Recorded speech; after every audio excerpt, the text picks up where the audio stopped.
Welcome. Hey folks, how are y'all? So this is our behind the scenes video. So welcome to the Fowler Show. This is my news desk. So like we've been on YouTube now for about what, 6 months, 5 months. So we're working on building a real studio. Right now this is our makeshift studio that we've rented. And so folks who don't know, we tape on Thursday nights. And how the show starts out, it starts out with us sort of talking through the show, right? So we pick some stories. We think about some guests that we possibly want. We usually start on Mondays. Sunday nights, we have our Sunday night call, sort of think about what the week's show is going to be, what we predict the news to be, and you can't really predict. We do the best we can to predict news. And from predicting news, we think about who we're going to interview. We start out with maybe 50, 60 stories, and we whittle it down to about the 35 that you get in each and every week. So these are my notes. They're usually in color, so I know what segment we're in.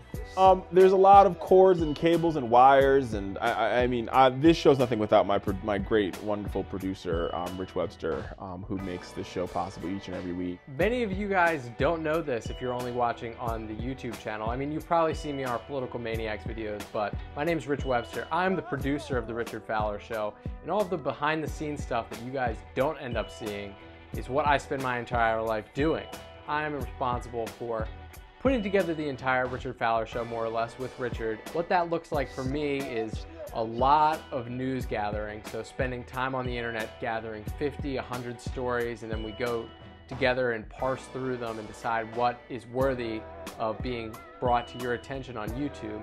And then after that, I spend a significant amount of time setting up all of our shots, designing our studio, doing our editing and post-production, which is editing the YouTube videos, preparing the audio for our nationally syndicated radio program, and then after that, continuing to interact with Fowler Nation and our YouTube audience and just keep the brand going and keeping it alive.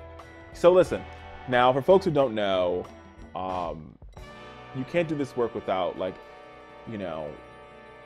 a wise person once said, everybody needs to wear makeup in this game. It's the fourth layer of separation between me and you. So here's my little, the kit. And it's really, just for the record, I don't wear this to look like Pamela Anderson or like a drag queen or anything.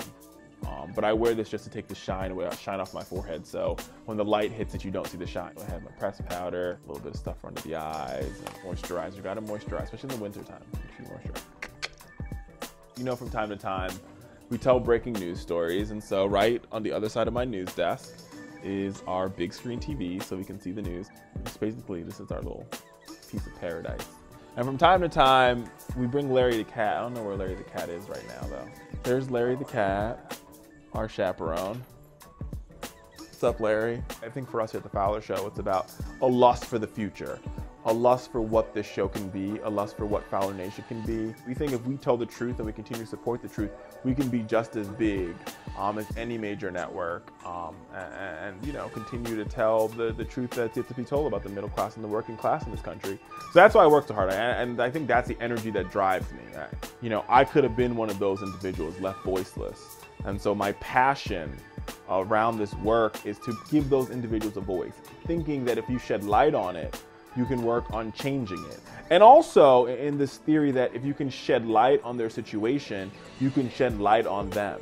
And you inform them about, the inherent barriers that have been set up for them not to be able to succeed by those that are in power or by the power structure, and inform them about it. Hopefully that empowers them, right? About how, and then we talk about the solutions to those problems, and then they get their voice back. My hope is that while right now my job is giving the voiceless a voice, my hope and my prayer is that I will be a voice in the choir of people who have really regained their voice. And I will join them and sort of assist them, and not necessarily be out front in telling their story, but they're telling their story, and I'm just sort of, in the supporting role, right? Y'all rock out there in Fowler Nation. So we thought we'd do this for you. I think next one's going to be Larry the cat's going to have his own video. We don't know what we're going to make him. Maybe we'll make him type a letter or something.